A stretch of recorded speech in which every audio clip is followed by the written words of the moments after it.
অভিষেক শর্মা বর্তমানে তার ক্যারিয়ারের সেরা ফর্মে রয়েছেন। বিশেষ করে ২০২৬ আইপিএল এবং আন্তর্জাতিক টি-টোয়েন্টিতে তিনি একের পর এক রেকর্ড ভেঙে চলেছেন।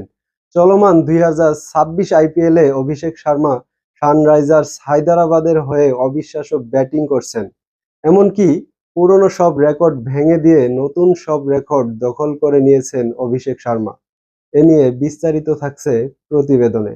গত ২১শে এপ্রিল দিল্লি ক্যাপিটালসের বিপক্ষে তিনি মাত্র ৬৮ বলে অপরাজিত ১৩৫ রান করেছেন, তার মধ্যে ১০টি চার ও ১০টি ছক্কা। এটি আইপিএল ইতিহাসের অন্যতম সর্বোচ্চ ব্যক্তিগত সংগ্রহ।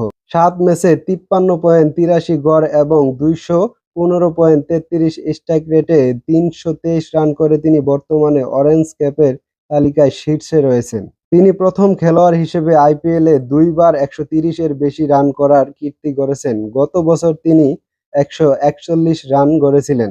এছাড়া টি-টোয়েন্টি ক্রিকেটে ৯টি সেঞ্চুরি করে তিনি বিরাট কোহলির ভারতীয় রেকর্ডে ভাগ বসিয়েছেন।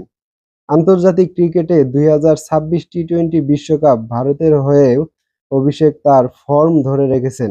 ২০২৬ টি-টোয়েন্টি বিশ্বকাপের ফাইনালে নিউজিল্যান্ডের বিপক্ষে তিনি মাত্র ২১ বলে ৫২ রানের একটি ঝড়ো ইনিংস খেলেন, যা ভারতের শিরোপা জয়ের বড় ভূমিকা রাখে। গ্রুপ পর্বে কিছুটা অফ ফর্মে থাকলেও নকআউট পর্বে তিনি নিজের জাত চিনিয়েছেন এবং টুর্নামেন্টের অন্যতম দ্রুততম হাফ সেঞ্চুরি ১৮ বলে করেছেন। সামগ্রিকভাবে অভিষেক শর্মা বর্তমানে পাওয়ার প্লেতে বিশ্বের অন্যতম ভয়ঙ্কর ব্যাটার হিসেবে নিজেকে প্রতিষ্ঠিত করেছেন। তার বর্তমান ব্যাটিং স্টাইল এবং ধারাবাহিকতা ভারতীয় দলের ভবিষ্যৎ ওপেনিং সল্টের জন্য এক বড় ভরসা হয়ে দাঁড়িয়েছে।